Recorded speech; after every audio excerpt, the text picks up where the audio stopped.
फिर एक सवाल लेके आए हैं आज। एक वर्ष में प्रकाश द्वारा तय की गई दूरी को निकाले। मतलब एक वर्ष में प्रकाश कितना दूरी तय करता है। तो एक वर्ष में हम जानते हैं कि कितना दिन होता है, 365।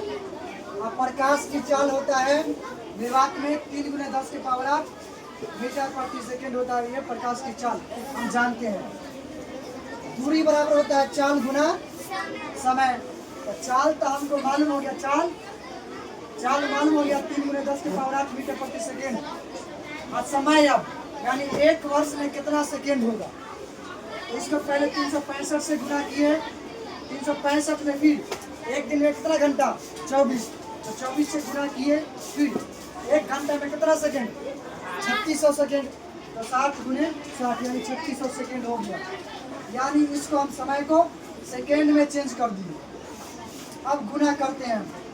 3 को गुना किए 365 से, फिर 24 से, फिर 60 × 60 से।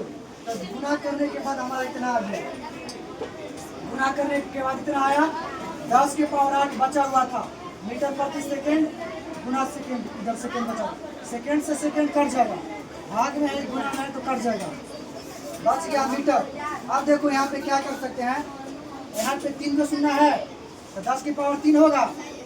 तो 10⁻8 है, 10⁻3 क्या हो जाएगा, 10⁻11।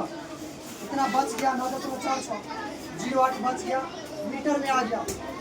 इसको अगर मानक रूप में लिखेंगे, मानक रूप में तो दशमलव यहाँ आएगा। तो करेंगे के बाद दशमलव 1 2 3 4। तो 10⁻11 पहले से था और 10⁻4 फिर आ गया, ताकि मानक रूप में हो, मानक रूप में लिखे हैं। 1 2 3 4 के बाद दशमलव आ जाएगा। 11 4 10 कितना हो जाएगा, 15।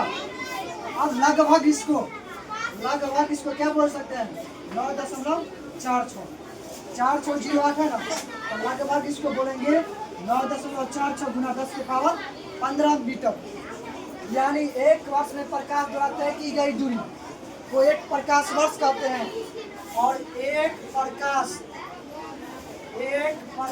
वर्ष बराबर कितना हो जाएगा, एक प्रकाश वर्ष बराबर हो गया 9.46 गुना 10⁻15 मीटर। अगर इसको किलोमीटर में पूछेगा, क्या किलोमीटर में, तो 9.46 गुना 10⁻15 मीटर। और किलोमीटर में बदलने के लिए 1000 से भाग करेंगे तो क्या जाएगा किलोमीटर में। अब बताओ 1000 है तो 10 क्या हो जाएगा, 3। 15 में से 3 घटेगा तो 12, यानी 9.46 गुना 10⁻12 किलोमीटर। मीटर में होगा 10⁻15 और किलोमीटर में 10⁻12। अब ये दोनों याद कर लीजिएगा, परीक्षा में पूछा जाता है।